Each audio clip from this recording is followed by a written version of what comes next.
You can find the daily study materials on our Telegram channel SSN Insight and our website bookpicker.in. For the fastest update, join our Telegram channel SSN Insight. The links are in the description or you can search by name SSN Insight on Telegram channel.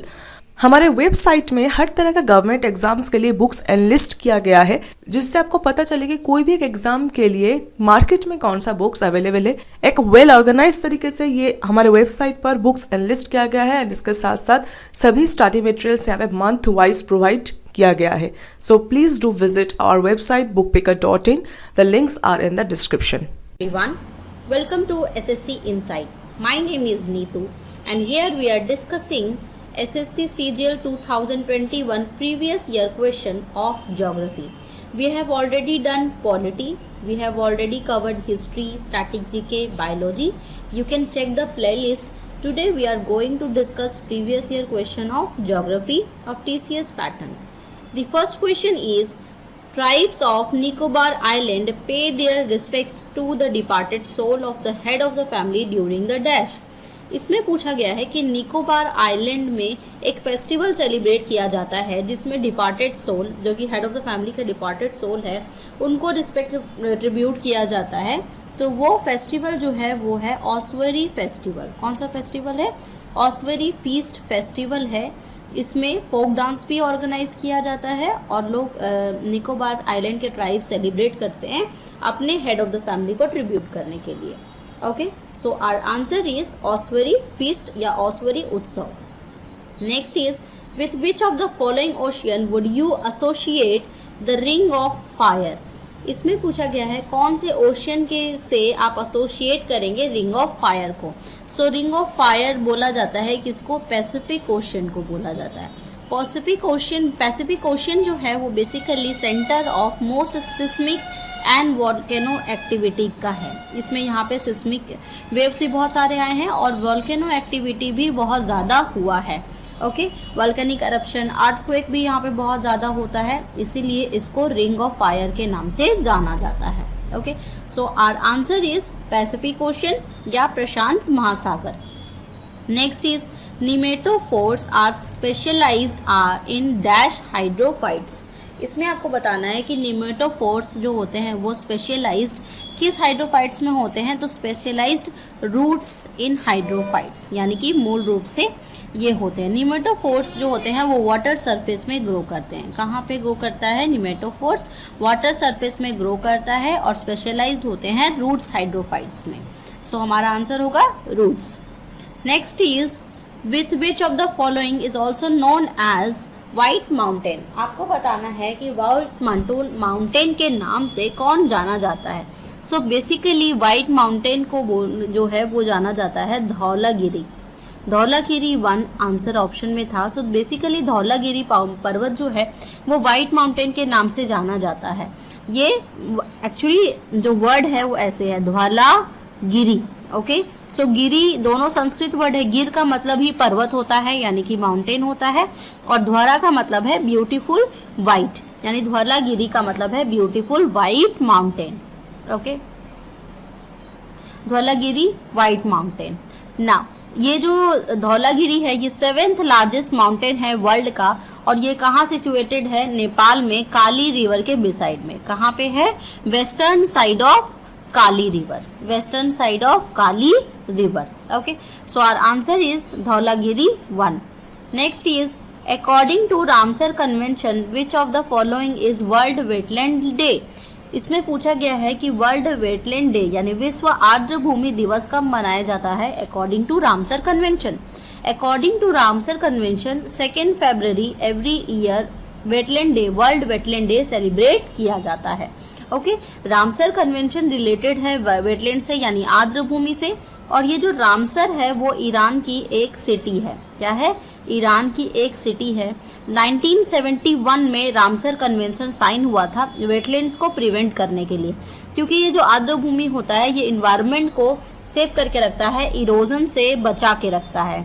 Okay, अभी आपको comment करना है 2022 में wetland day का theme क्या है, क्योंकि कभी कभी क्वेश्चन में ये पूछ लिया जाता है। Okay, now the next is, which of the following day is celebrated as world water day. अब आपको बताना है कि वर्ल्ड वाटर डे कब सेलिब्रेट किया जाता है। So basically world water day celebrate किया जाता है 22 मार्च को every year to raise awareness about water, aware करने के लिए कि वाटर को कंजर्व करके रखना चाहिए, उसका वेस्टेज नहीं करना चाहिए, तो ये अवेयरनेस के लिए है, ठीक है। और 2022 में यानी दिस ईयर इसका जो थीम था वो था ground water making the invisible visible. Okay, ground water making the invisible visible. ये जो वाटर डे है वो सेलिब्रेट करना स्टार्ट हुआ था 1993 अवेयरनेस करने के लिए वाटर को। और वाटर से रिलेटेड एक एक्ट भी है, water prevention and control of pollution act 1974 में ये इनैक्ट हुआ था। Water prevention and control of pollution ये एक्ट इनैक्ट हुआ था यानी इन्फोर्स किया गया था 1974 में। सो हमारा आंसर होगा 22 March. Next is which of the following is the main cause of bad lands. इसमें आपको बताना है कि बैड लैंड्स जो होते हैं उसका मेन रीज़न क्या है। ओके, सो बैड लैंड सबसे पहले आप जानते हैं क्या होता है। बैड लैंड का मतलब है, नाम से ही आपको समझ में आ रहा है कि ये अनसूटेबल होगा कल्टीवेशन के लिए, यानी कि यहाँ पे कल्टीवेशन के लिए ये मिट्टी सूटेबल नहीं होगी। और इसका मेन रीज़न जो है वो है सॉइल इरोजन। वैसे तो बहुत सारे रीज़न हैं लेकिन मेन रीज़न जो है वो होगा सॉइल इरोजन। इसके अलावा अगर मैं आर्टिफिशियली या मैन मेड की बात करूँ तो एसिड रेन एक बड़ा कॉज है। ओके, उसके अलावा हम डिफॉरेस्टेशन कर रहे हैं वो भी एक रीज़न है। ओवर ग्रेजिंग हो रही है, चराई जो हो रही है, जो एनिमल चरते हैं वो भी बहुत ज़्यादा हो रहा है। ओके, सो मेन कॉज जो है वो होगा सॉइल इरोजन यानी कि मृदा अपरदन। Next is Mushi river is a tributary of which of the following river. इसमें आपको बताना है कि जो मूशी नदी है वो किसकी सहायक नदी है। सो बेसिकली मूशी रिवर जो है वो है कृष्णा नदी की सहायक नदी, कृष्णा रिवर की सहायक नदी है। और ट्रिब्यूटरी की बात करें मूशी के अलावा तो कोयना है, भीमा है, तुंगभद्रा है, ये सारी जो है ये इसकी ट्रिब्यूटरी है। कृष्णा रिवर का ओरिजिन जो हुआ था वो हुआ था महाबलेश्वर से। कहाँ से हुआ था? महाबलेश्वर से हुआ था। और यह महाबलेश्वर कहाँ है? महाराष्ट्र में है। और ये ईस्ट फ्लोइंग रिवर है। रिवर भी दो तरह की होती है ना, एक ईस्ट फ्लोइंग होता है और एक वेस्ट फ्लोइंग होता है। तो ये जो रिवर है ये बे ऑफ बंगाल में जाकर गिरती है, सो ईस्ट फ्लोइंग रिवर है। नेक्स्ट इज यानी हमारा आंसर कृष्णा रिवर होगा। अब नेक्स्ट क्वेश्चन में देखते हैं, with which of the following statement is are correct regarding the mountains. इसमें आपको बताना है कि कौन सा स्टेटमेंट सही है। सबसे पहला है mountain may be arranged in a line known as range. जब माउंटेन एक लाइन में अरेंज किए जाते हैं तो इसको रेंज बोला जाता है, ये बिल्कुल सही है। The Aravalli range in India is one of the oldest fold mountain system in the world, ये भी सही है। अरावली को ओल्डेस्ट फोल्ड माउंटेन बोलते हैं और हिमालय को यंगेस्ट फोल्ड माउंटेन बोलते हैं। क्या बोलते हैं? Youngest mountain. Next is mount Kilimanjaro in south America is an example of volcanic mountain. ये रॉन्ग है। क्यों रॉन्ग है? क्योंकि ये जो, अगर मैं बात करूं किसकी, इसकी बात करूं अगर मैं, एक सेकेंड में पेन चूज कर लेती हूँ। हाँ ठीक है, ये जो माउंट किलिमंजारो है ये डॉर्मेंट है। क्या है? डॉर्मेंट माउंटेन है। यहाँ पे अब जो वॉल्केनो है ये डॉर्मेंट हो गए यानी कि इनएक्टिव हो गया है। ओके, और ये कहाँ पे है? ये है अफ्रीका में। सो हमारा आंसर क्या हो जाएगा? हमारा फर्स्ट स्टेटमेंट सही है और सेकेंड स्टेटमेंट भी सही है। सो answer is only 1 and 2। Now the next question is splashing the mud and racing across the fields, the roaring buffaloes raised by a man are typical sites of which of the following festival of Karnataka। इसमें आपको बताना है कि buffalo race का जो festival basically होता है वो कहाँ पे होता है, कौन सा फेस्टिवल है और कहाँ है। तो कंबाला फेस्टिवल जो है वो आंसर हो जाएगा। कंबाला फेस्टिवल में क्या होता है? बुफेलो रेस होता है। और ये कहाँ पे होता है? जैसे क्वेश्चन में लिखा हुआ है कि ये होता है कर्नाटका में। अब इसी से रिलेटेड आप एक और जान लीजिए, जैसे कंबाला फेस्टिवल है उसी तरीके से एक है जलीकट्टू। क्या है? जलीकट्टू, जो रिलेटेड है बुल से। किससे? बुल से रिलेटेड है। और ये कहाँ पे होता है? Jallikattu is in Tamil Nadu. कहाँ पे? तमिलनाडु में सेलिब्रेट किया जाता है। तो अभी के लिए आपका आंसर हो जाएगा buffalo race, Kambala festival. Next is the pilgrimage site of Nasik, Triambak and Bhadrachalam lie on the bank of which of the following rivers? इसमें आपको बताना है कि नासिक है, त्रियंबक है, भद्राचलम तीर्थ स्थल किस नदी तट पर स्थित है। तो ये है आपकी गोदावरी। एक्चुअली क्या है, गोदावरी ओरिजिनेट ही हुई है त्र्यंबकेश्वर यानी कि नासिक से।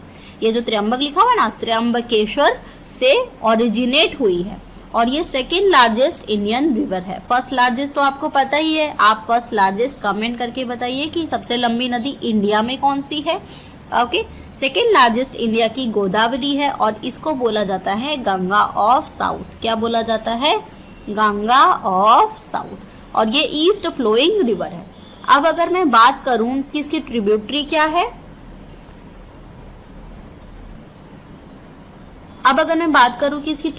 क्या है यानी कि गोदावरी की ट्रिब्यूटरी क्या है, तो इसमें आ जाएगा आपका पेनगंगा, वेनगंगा, वर्धा के बारे में। ये तीनों ट्रिब्यूटरी के बारे में बहुत बार पूछा गया है, मैं लिख देती हूँ। गोदावरी की जो ट्रिब्यूटरी है इसके बारे में बहुत बार पूछा जाता है।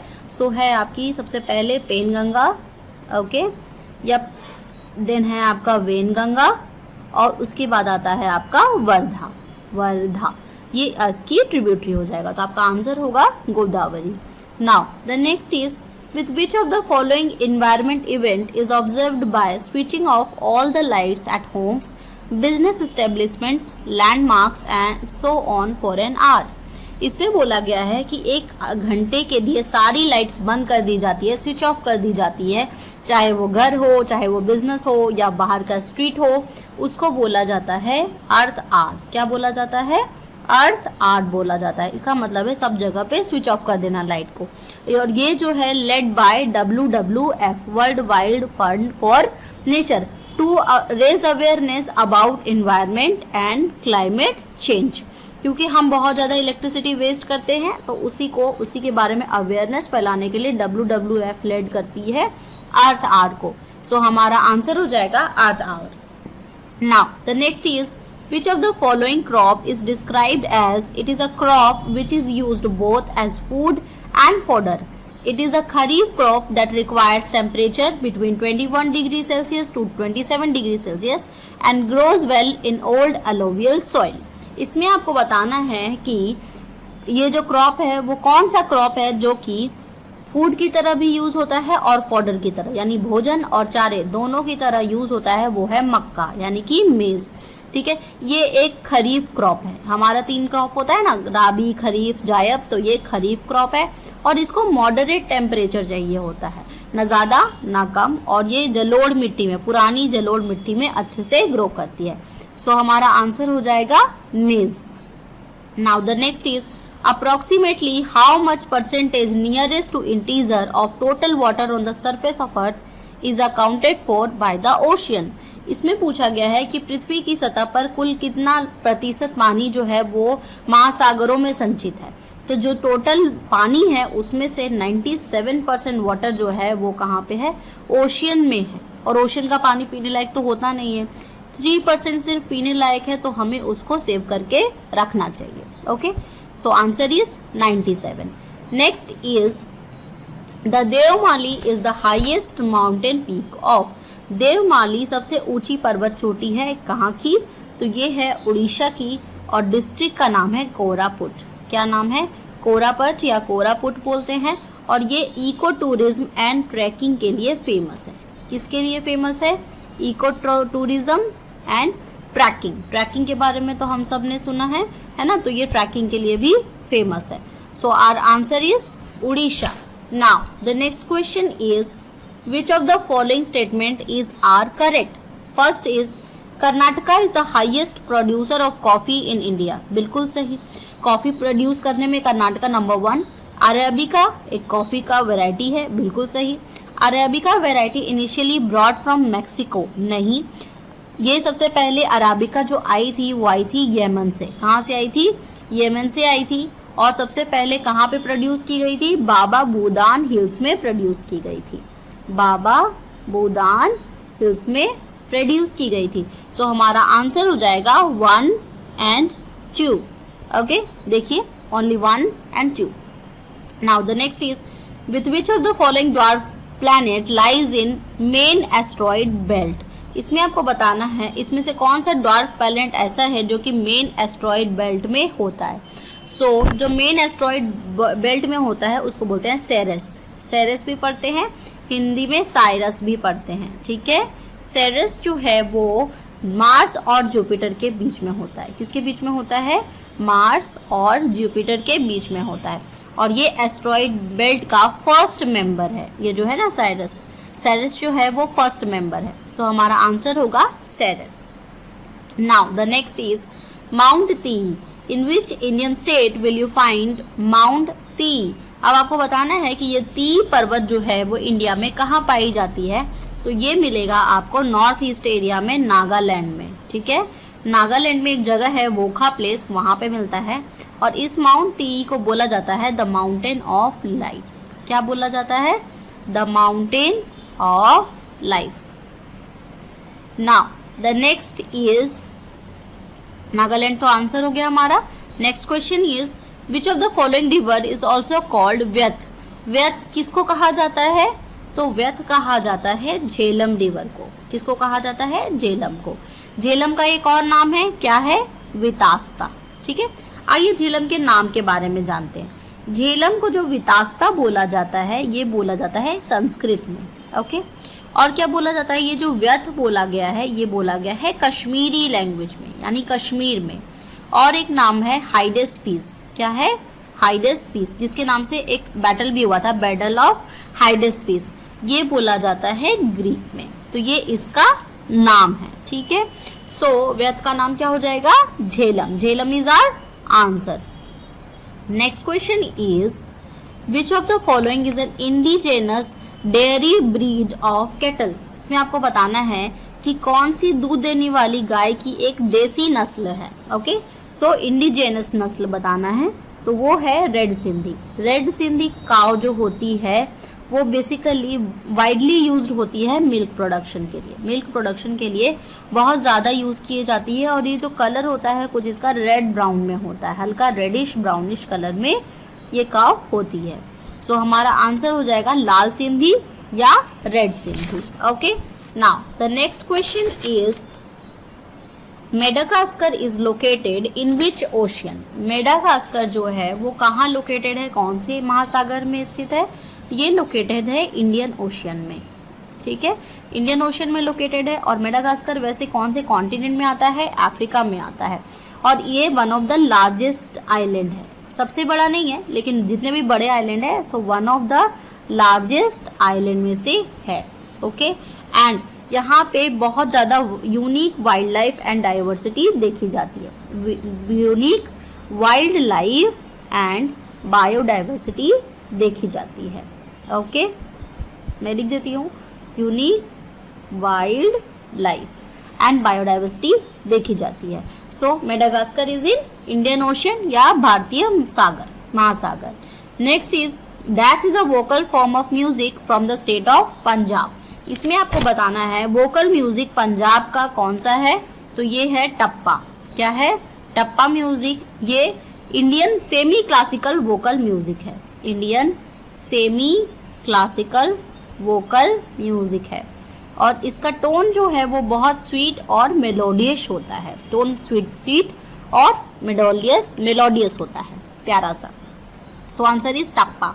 Next is in which of the following places is the difference between the day and night temperature likely to be highest. इसमें आपको बताना है कि कौन से स्थान पर दिन और रात का तापमान में बहुत भारी अंतर होता है, जिसको बोलते हैं हाईएस्ट डायअर्नल टेम्परेचर। क्या बोलते हैं?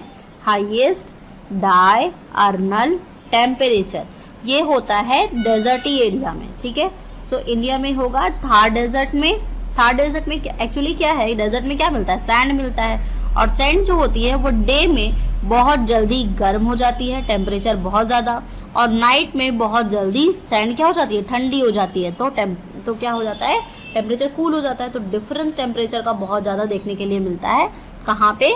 थार डेजर्ट में। सो हमारा आंसर हो जाएगा थार रेगिस्तान। Next is in the Rig Veda there is a hymn in form of dialogue between sage Vishwamitra and two rivers that were worshipped as goddess. So which are these rivers, इसमें आपको बताना है कि ऋषि विश्वामित्र और देवी के रूप में पूजे जाने वाली दो नदियों के बीच में संवाद हुआ था ऋग्वेद में, और हुआ था किसमें, कौन से मंडल में, 10th मंडल में। ऋग्वेद क्या है, सबसे ओल्डेस्ट वेद है, 4 है हमारे पास वेद, उसमें से चारों में ओल्डेस्ट वेद जो है वो ऋग्वेद है।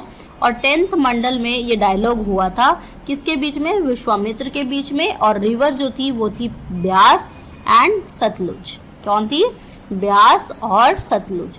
सो हमारा आंसर हो जाएगा ब्यास और Sutlej. Now the next is the dash is the extended margin of each continent occupied by relatively shallow seas and gulfs। इसमें आपको बताना है कि extended margin of each continent, actually क्या होता है, कॉन्टिनेंट का जो एज होता है, जो कॉन्टिनेंट है उसका जो एज है वो कि कैसे लाई करता है, उसको बोला जाता है कॉन्टिनेंटल शेल्फ। क्या बोला जाता है, कॉन्टिनेंटल शेल्फ। कॉन्टिनेंटल शेल्फ क्या करता है, एक एक्सटेंडेड मार्जिन बना के रखता है कॉन्टिनेंट के पास। Okay, now the next is the salinity of ocean water is calculated as amount of salt in gram dissolve in dash gram of sea water. अगर आपको सैलिनिटी ऑफ ओशियन वाटर को check करना है तो क्या करेंगे, अमाउंट ऑफ सॉल्ट चेक करेंगे, कितने ग्राम ऑफ सी वाटर में, 1000 ग्राम ऑफ सी वाटर में आपको सैलिनिटी चेक करनी है। ठीक है, so answer is 1000। now the next is which of the following mountain is located near the river Dhauli Ganga. Dhauli Ganga mountain के नियर बाई में जो पर्वत है वो है नंदा देवी। क्या है, नंदा देवी। तो कहाँ पे हो जाएगा ये, उत्तराखंड। ओके, सो नंदा देवी एक तो माउंटेन भी है और एक नेशनल पार्क भी है जिसको बोला जाता है वैली ऑफ फ्लावर्स, क्योंकि इसमें बहुत तरह के फ्लोरा और फौना देखने को मिलते हैं, इसीलिए इसको बोला जाता है valley of flowers. Dhauli Ganga और अलकनंदा जहाँ पे मिलती है उसको बोला जाता है विष्णु प्रयाग। क्या बोला जाता है, Vishnu Prayag, Vishnu Prayag. So our answer is Nanda Devi. Now the next is in which of the following Indian state will you find the Tibetan Buddhist Golden Temple। इसमें आपको बताना है कि कौन से स्टेट में आपको तिब्बतन बुद्धिस्ट गोल्डन टेम्पल मिलेगा। तो ये आपको मिलेगा कुशाल नगर कर्नाटका में। कहाँ मिलेगा, कुशाल नगर कर्नाटका में मिलेगा। So our answer is Karnataka.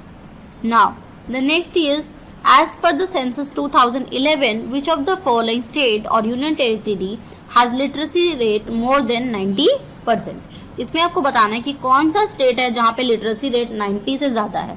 तो ऐसे कि देखा जाए तो केरला है, मिजोरम है, ये सब स्टेट हैं।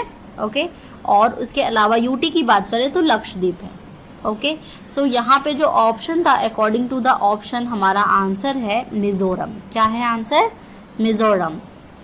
Okay, and national literacy rate की बात करें, जो ओवरऑल लिटरेसी रेट है अकॉर्डिंग टू 2011 सेंसस वो अप्रॉक्सीमेटली 74% है, या फिर 0.04 आप बोल सकते हैं। Okay, now the next is which of the following is commonly referred to as ozone whole.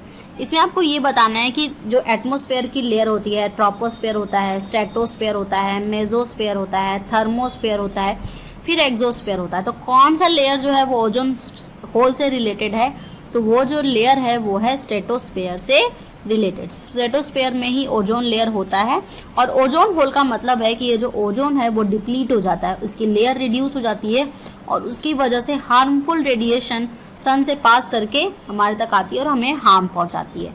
सो हमारा आंसर होगा स्ट्रेटोस्फेयर, दैट इज समताप मंडल। Now the next is which of the following is a peninsular river. आपको बताना है कि peninsular river कौन सी है। तो जो ऑप्शन था उसके अकॉर्डिंग नर्मदा जो है वो पेनिनसुलर रिवर है, और ये नॉन पेरेनिलियर रिवर है, मतलब बारहमासी नहीं है, ये सीजनल रिवर है। सीजनल रिवर का मतलब है कि इसका फ्लो जो है वो रेन पे डिपेंड करेगा, बारिश जो है उस पे डिपेंड करेगा इसका फ्लो। अब नर्मदा ओरिजिनेट कहाँ से होती है, अमरकंटक से होती है। कहाँ से होती है, अमरकंटक, यानी कि मध्य प्रदेश से ओरिजिनेट होती है।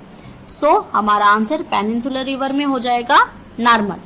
नेक्स्ट इज पोंग और Tapu are popular dance form from the state of. इसमें आपको बताना है कि पोंग और तापू जो है वो कहाँ का लोकप्रिय नृत्य है, नृत्य है तो ये है अरुणाचल प्रदेश का। नॉर्थ ईस्ट में जो अरुणाचल प्रदेश है वहाँ का नृत्य फेमस नृत्य है। और पोंग जो है वो कौन सा ट्राइब परफॉर्म करते हैं? आदि ट्राइब है अरुणाचल प्रदेश के जो इसको परफॉर्म करते हैं। ओके, सो हमारा आंसर क्या हो जाएगा? Arunachal Pradesh. So the next question is which of the following is not a water pollutant. इसमें आपको बताना था कि कौन सा जल प्रदूषक नहीं है। The option was glacier, silt, arsenic and then chromium. So basically chromium एक वाटर पॉल्यूटेंट है, सिल्ट भी वाटर पॉल्यूटेंट है, आर्सेनिक भी वाटर पॉल्यूटेंट है, बट ग्लेशियर जो है वो वाटर पॉल्यूटेंट नहीं है। सो हमारा आंसर क्या हो जाएगा? हमारा आंसर होगा ग्लेशियर यानी हिमनद। Next is before being renamed Mount Everest was simply known as. So Mount Everest का नाम पूछा गया है। सो माउंट एवरेस्ट का सबसे पहले नाम रखा गया था एट फर्स्ट, सबसे पहले जो नाम रखा गया था वो सिर्फ रखा गया था एच। ओके, 1850 में इसका रीनेम किया गया और इसका नाम रखा गया पीक 15। क्या रखा गया? पीक 15। 1865 में फिर से रीनेम किया गया और उस समय रखा गया सर जॉर्ज एवरेस्ट। क्या रखा गया? सर जॉर्ज एवरेस्ट, जो हम माउंट एवरेस्ट के नाम से जानते हैं। सो यहाँ पे जो ऑप्शन था 1850 में पीक 15 के नाम से जाना जाता है, तो वही हमारा ऑप्शन होगा, क्योंकि पीक में ऐसे ऑप्शन था 15 था, 12 था, तो इस तरह के ऑप्शंस थे, 9 था, 6 था, तो पीक 15 हमारा आंसर होगा। पीक 15 के रूप में माउंट एवरेस्ट को जाना जाता है। Next is the dash festival of Sikkim is also known as Bhumi Puja और चंडी पूजा। इसमें पूछा गया है कि सिक्किम का एक फेस्टिवल है जिसको भूमि पूजा या चंडी पूजा के नाम से जाना जाता है। तो वो जो फेस्टिवल है वो है साकेवा फेस्टिवल। कौन सा फेस्टिवल है? साकेवा फेस्टिवल। ये बेसिकली ओरिजिनेट हुआ था नेपाल से और सिक्किम में सेलिब्रेट भी किया जाता है। ओके, ये है मदर नेचर को ट्रिब्यूट करने के लिए। ये जो फेस्टिवल है बेसिकली मदर नेचर को ट्रिब्यूट करने के लिए ये फेस्टिवल सेलिब्रेट किया जाता है। ओके, एक और फेस्टिवल है सिक्किम का बहुत फेमस जिसको बोलते हैं लोसार फेस्टिवल। ठीक है, जो लोकल बुद्धिस्ट पीपल होते हैं वो इसको सेलिब्रेट करते हैं लोसार फेस्टिवल को। तो क्वेश्चन अगर आता है कि लोसार फेस्टिवल कहाँ सेलिब्रेट किया जाता है, तो वो किया जाता है सिक्किम में। अभी भूमि पूजा की जो बात की गई है मदर नेचर का, तो उसका आंसर हो जाएगा Sakewa festival. Next is which of the following rivers originate in a spring at Verinag in the south eastern part of Kashmir. इसमें आपको बताना है कि कौन सी नदी है जो कि वेरीनाग से ओरिजिनेट होती है। सो बेसिकली वेरीनाग जो है वो साउथ ईस्ट कश्मीर में है और जो डिस्ट्रिक्ट है उसका नाम है अनंतनाग डिस्ट्रिक्ट। क्या है? अनंतनाग डिस्ट्रिक्ट। और ये जो डिस्ट्रिक्ट है यहाँ से झेलम रिवर ओरिजिनेट होती है। ओके, कहाँ ओरिजिनेट होती है? झेलम रिवर ओरिजिनेट होती है जिसका नाम वितास्ता भी है। झेलम जो है वो ट्रिब्यूटरी है किसकी? इंडस की ट्रिब्यूटरी है। किसकी ट्रिब्यूटरी है? इंडस की ट्रिब्यूटरी है। सो अगर वेरीनाग से ओरिजिनेशन पूछा गया है तो हमारा आंसर हो जाएगा झेलम। क्या हो जाएगा? झेलम। ओके, और झेलम की ट्रिब्यूटरी कौन सी है? झेलम की ट्रिब्यूटरी है पोहरू। पोहरू जो है वो ट्रिब्यूटरी है किसकी? झेलम की। Okay, so our answer is Jhelum. Next is what do you call the weight a soil can withstand before severe damage occurs to the structure of the soil. इसमें बोला गया है कि आप एक टर्मिनोलॉजी पूछी गई है जहाँ पे जो सॉइल का स्ट्रक्चर है वो डैमेज होने से पहले क्या कहलाता है? तो वो कहलाता है बियरिंग कैपेसिटी। कितनी उसकी बियरिंग कैपेसिटी है। हम बोलते हैं ना कि कितना आप बेयर कर सकते हो। एक होता है हम अपना गुस्सा किस हद तक बेयर कर सकते हैं, है ना। तो वही चीज़ है यहाँ पे कि स्ट्रक्चर सॉइल जो है वो डैमेज होने से पहले जो बेयर कर सकता है वेट, उसको बोलते हैं बियरिंग कैपेसिटी या फिर बोलते हैं धारिता क्षमता। Okay, now the next is India lost a large proportion of dash growing area to Pakistan during partition. इसमें आपको बताना है कि जब पार्टीशन हुआ था इंडिया पाकिस्तान का 1947 में, तो कौन सा लार्ज प्रोपोर्शन ग्रोइंग एरिया जो पाकिस्तान के पास चला गया? तो वो था कॉटन ग्रोइंग एरिया। क्या था? कॉटन ग्रोइंग एरिया जो मोस्टली पाकिस्तान के पास चला गया। ठीक है, अब आते हैं कॉटन के बारे में बात करते हैं। तो कॉटन जो है वो क्या है? खरीफ क्रॉप है। कौन सा क्रॉप है? खरीफ क्रॉप है।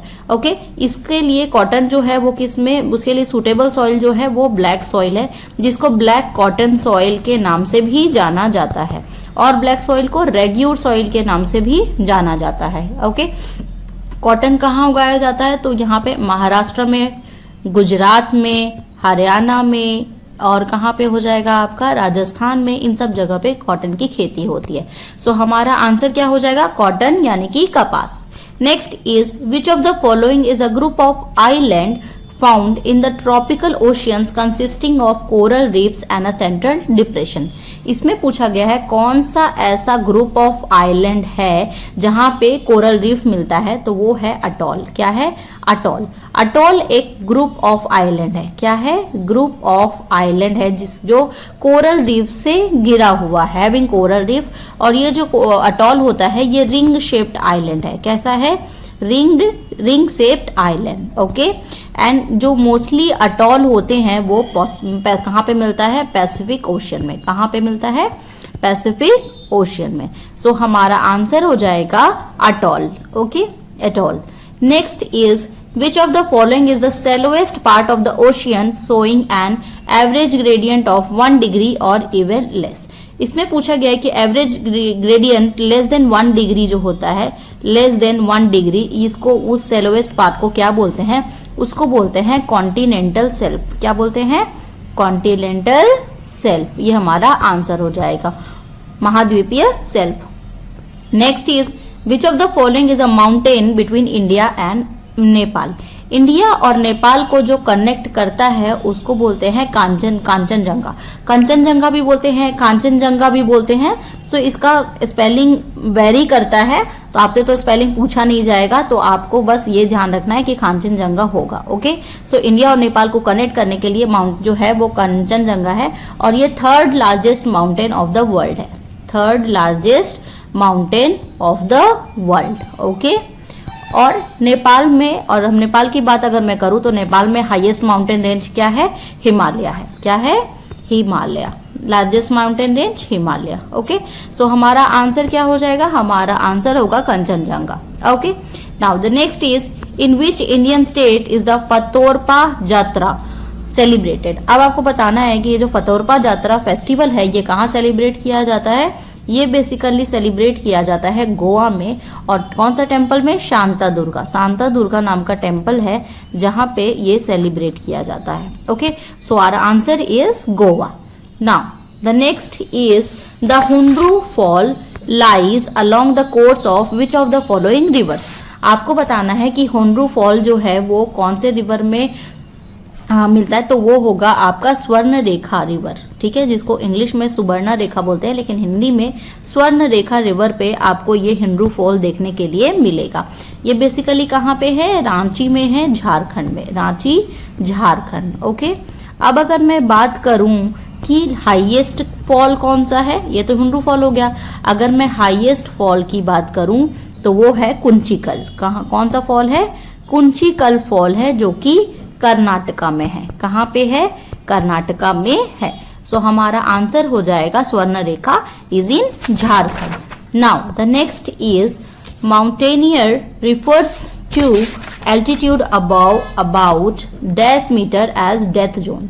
पूछा गया है कि कितना एल्टीट्यूड को डेथ जोन की तरह ट्रीट किया जाता है। सो ग्रेटर देन 8000 मीटर को डेथ जोन की तरह ट्रीट किया जाता है। किसकी तरह ट्रीट किया जाता है? Death zone. क्यों बोलते हैं डेथ जोन? क्योंकि यहाँ पे सफिशिएंट ऑक्सीजन अवेलेबल नहीं होता है। ऑक्सीजन का सफिशिएंट अवेलेबिलिटी नहीं होता है, जिसकी वजह से ह्यूमन ब्रीथ करना पॉसिबल नहीं हो पाता है, इसीलिए इसको डेथ जोन बोला जाता है। ओके। सो हमारा आंसर होगा 8000 मीटर। बेसिकली जो माउंटेन पे लोग चढ़ते हैं ना, उनके लिए ये चीज है। Now the next is hypnea indica और हाइपनिया बुलाटा। ये किस चीज का टाइप है? तो हाइपनिया इंडिका और बुलाटा, ये जो टाइप है वो है रेड सी वीड्स का। किसका है? रेड सी वीड्स का है, यानी कि शैवाल का एक टाइप है। सो इंडिका की अगर मैं बात करूं, हाइपनिया इंडिका की बात करूं, तो ये तमिलनाडु और गुजरात में मिलता है। कहाँ मिलता है? तमिलनाडु और गुजरात में। और बुलाटा की बात करूं तो ये मिलता है आपका तमिलनाडु तो है ही, प्लस दमन एंड दीव में मिलता है। कहाँ मिलता है? दमन एंड दीव में मिलता है। ओके। सो हमारा आंसर क्या हो जाएगा? रेड सी वीड्स यानी लाल समुद्री शैवाल। Next is which of the following is a folk song genre popular in the part of West Bengal, Assam and Bangladesh. इसमें आपको बताना है कि कौन सा फोक सॉन्ग है जो कि बहुत पॉपुलर है, कहाँ पे, वेस्ट बंगाल में, आसाम में, बांग्लादेश में, तो वो है भवैया। क्या है? Bhawaiya. Okay, so Bhawaiya is that popular dance. और इसका ओरिजिनेशन जो हुआ था बंगाल में, इंडिपेंडेंस से पहले जो बंगाल रीजन हुआ करता था ना, बिफोर 1947 जो बंगाल का रीजन हुआ था, वहां से ये ओरिजिनेट हुआ था। सो हमारा आंसर होगा Bhawaiya is that dance. Now the next is which of the following pairs of Indian revolutionaries and organisation is correctly paired. इसमें क्या है, आपको 4 ऑप्शन दिए हुए थे और आपको पता करना था कि कौन सा सही मैच किया हुआ है। जैसे अगर मैं बात करूं महादेव गोविंद रानाडे की, किसकी? महादेव गोविंद रानाडे, तो ये किससे एसोसिएटेड थे? तो ये एसोसिएटेड थे पूना सार्वजनिक सभा। किससे रिलेटेड थे? पूना सार्वजनिक सभा से रिलेटेड थे। बट उसमें ऑप्शन में दिया हुआ था मद्रास से रिलेटेड थे, ठीक है, मद्रास महाजन सभा, तो वो रॉन्ग हो जाएगा, ठीक है। एक था बदरुद्दीन तैयब जी। क्या था? बदरुद्दीन तैयब जी, और वो किससे रिलेटेड थे? Bombay presidency association. किससे रिलेटेड थे? बॉम्बे प्रेसिडेंसी एसोसिएशन, तो यही वाला करेक्ट था। सो हमारा आंसर हो जाएगा Badruddin Tyabji, Bombay presidency association. Next is which of the following river flow through both the state West Bengal and Sikkim. आपको बताना है कि वेस्ट बंगाल और सिक्किम दोनों से कौन सी रिवर फ्लो करती है, तो वो है तीस्ता नदी। कौन सी नदी है? तीस्ता नदी है, ठीक है। ये क्या है, बांग्लादेश में तीस्ता और ब्रह्मपुत्र मिल करके क्या बनाती है? क्या बनाती है? जमुना बनाती है। बांग्लादेश में तीस्ता और ब्रह्मपुत्र मिल जाती है, ठीक है, और क्या बनाती है? जमुना बनाती है। ओके, तो आप कह सकते हैं आपका आंसर क्या हो जाएगा? तीस्ता रिवर। ओके, अब जैसे हम लोग बोलते हैं ना गंगा और ब्रह्मपुत्र इंडिया में, तो बांग्लादेश में वहां पे बोला जाता है गंगा को पद्मा और ब्रह्मपुत्र को बोला जाता है जमुना। क्या बोला जाता है? Padma Jamuna. Okay, now the next is which of the following is the main food crop of the semi arid areas of central and southern India। इसमें आपको बताना है कि जो सेमी अर्ध शुष्क क्षेत्र है, सेमी आरिड एरिया में मेन फूड क्रॉप कौन सा होता है, तो वो होता है ज्वार। क्या होता है? ज्वार। ज्वार की रोटी हम बोलते हैं ना। ज्वार जो है वो एक खरीफ क्रॉप है। कौन सा क्रॉप है? खरीफ क्रॉप है। और ये इसका ड्यूरेशन जो होता है जून जुलाई से अक्टूबर नवंबर तक होता है, यानी जून जुलाई में सीड को बोया जाता है और अक्टूबर नवंबर में काटा जाता है, ठीक है। सो अभी अगर मैं बात करूं तो जुलाई ही चल रहा है, सो खरीफ क्रॉप जो होगा वो इस समय बीज बोना चाहिए और नवंबर में फसल काट ली जाएगी, ठीक है। तो सेमी आरिड एरियाज में हमारा आंसर हो जाएगा ज्वार। Now the next is Koteshwar hydro electric power project. Koteshwar hydro electric power project कौन सा रिवर पे है, तो कोटेश्वर जो है वो लोकेटेड है भगीरथी रिवर में। कौन सी रिवर पे लोकेटेड है? भगीरथी रिवर। और अगर मैं डैम की बात करूं तो भगीरथी रिवर में एक फेमस डैम है, कौन सी? तहरी डैम। ओके, यानी लोकेशन कहाँ हो गया? उत्तराखंड। ओके, उत्तराखंड स्टेट में ये है, ठीक है। अब अगर मैं बात करूं भगीरथी रिवर की, भगीरथी और अलकनंदा मिलती है, एक्स्ट्रा इन्फॉर्मेशन है। भगीरथी और अलकनंदा मिलती कहाँ पे है? देवप्रयाग में मिलती है और गंगा बनाती है। ओके, देवप्रयाग में मिलती है और गंगा बनाती है। ओके, सो हमारा आंसर हो जाएगा Bhagirathi. Next is in order to prevent tooth decay safely and effectively by making use of water it is subject to which of the following process. Tooth decay को प्रिवेंट करने के लिए fluoridation की जाती है। क्या करी जाती है? फ्लोराइडेशन की जाती है। फ्लोराइडेशन में क्या होता है? वाटर में फ्लोरीन को ऐड किया जाता है अप टू पर्टिकुलर एक्सटेंट। कुछ अमाउंट में फ्लोरीन का एडिशन होता है ताकि टूथ डीके से बचा जा सके, ठीक है। सो हमारा आंसर हो जाएगा fluoridation. Okay, now the next is The desk lies above the mesopause and is a region in which temperature increases with height। इसमें layers of the atmosphere की बात की गई है। हमारा जो एटमोसफेयर है उसमें 4-5 लेयर्स होते हैं, उसकी बात की गई है, ठीक है। सबसे नीचे में होता है ट्रोपोस्फेयर। ओके, नेक्स्ट होता है स्ट्रेटोस्फेयर एंड देन आपका आता है मेसोस्फेयर एंड उसके बाद आता है आपका थर्मोस्फेयर। तो थर्मोस्फेयर जो होता है उसमें टेम्परेचर हाइट के साथ इंक्रीज करती है। एक्चुअली क्या है, ऑल्टरनेटिवली चलता है, ठीक है। सबसे पहले हाइट इंक्रीज करेगी तो टेम्परेचर डिक्रीज करेगा, देन टेम्परेचर स्ट्रेटोस्फेयर में फिर इंक्रीज करेगा, मेसोस्फेयर में फिर डिक्रीज करेगा एंड फाइनली थर्मोस्फेयर में इंक्रीज करेगा। थर्म का मतलब ही हीट होता है, तो टेम्परेचर इंक्रीज करता है। सो हमारा आंसर हो जाएगा थर्मोस्फेयर यानी कि तापमंडल। Next is which of the following is least visible form of land erosion. पूछा गया है कि भूक्षरण यानी लैंड इरोजन जो होता है उसका लीस्ट विजिबल फॉर्म कौन सा है। तो लीस्ट विजिबल फॉर्म जो है वो है सीट इरोजन। इरोजन तो बहुत तरह का होता है, सॉइल इरोजन होता है ना, तो इसमें लीस्ट विजिबल फॉर्म जो है वो होगा आपका शीट इरोजन यानी कि परत अपरदन। Next question is dash develops on crystalline igneous rock in areas of low rainfall in the eastern and southern part of Deccan plateau. इसमें आपको बताना है कि दक्कन के पठार के पूर्वी और पश्चिम भाग में कम वर्षा वाले क्षेत्रों में कौन सी मिट्टी विकसित होती है, तो वो होती है रेड सॉइल, ठीक है। रेड सॉइल क्या करती है, formed by erosion of igneous rock. Igneous rock का जब इरोजन होता है तो उससे क्या फॉर्म होता है, रेड सॉइल, ठीक है।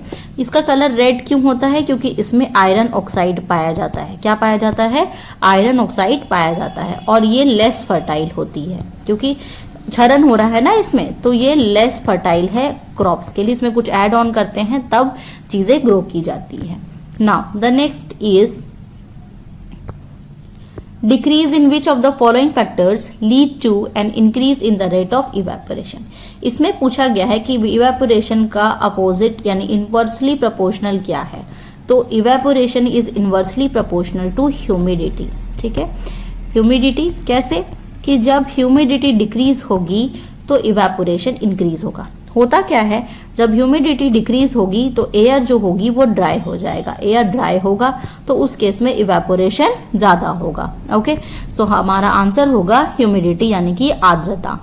Next is the Hirakud dam is built near the city of. इसमें आपको बताना है कि हीराकुड डैम जो है वो कौन सी सिटी में बना हुआ है। उड़ीसा स्टेट आपको मेंशन है। हीराकुड जो है वो संबलपुर में बना हुआ है, संबलपुर सिटी।